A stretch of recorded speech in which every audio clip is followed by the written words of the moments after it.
Welcome back to మీకు తెలుసా. ఈరోజు కొన్ని వరల్డ్ ఫ్యాక్ట్స్ గురించి తెలుసుకుందాం. స్విట్జర్లాండ్లో ఆదివారం నాడు కారు కడగడం నేరం. అందరూ ఒక్కసారిగా అలా చేయడం వల్ల ధ్వని కాలుష్యం ఏర్పడుతుందని ఆ దేశ ప్రభుత్వం ఈ విచిత్రమైన రూల్ని ప్రవేశపెట్టింది. మనీలాలో నంబర్ ప్లేట్లతో పెద్ద పంచాయతీనే ఉంది తెలుసా. అక్కడ నెంబర్ ప్లేట్ చివర 1-2 అంకెలు ఉంటే సోమవారం రోజు రోడ్డు మీదకు రాకూడదు. అలాగే 3-4 అంకెలు మంగళవారం, 5-6 అంకెలు ఉన్న నెంబర్ ప్లేట్లు బుధవారం, 7-8 అంకెలు గురువారం, 9-0 ఉంటే శుక్రవారాలు రోడ్డు మీదకి రాకూడదు.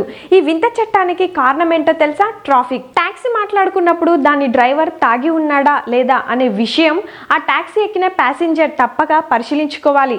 ఒకవేళ తాగి ఉంటే అందులోని ప్రయాణికునికి జైలు శిక్ష విధిస్తారంట తెలుసా. ఇది జపాన్లో ఉన్న వింత చట్టం అండి.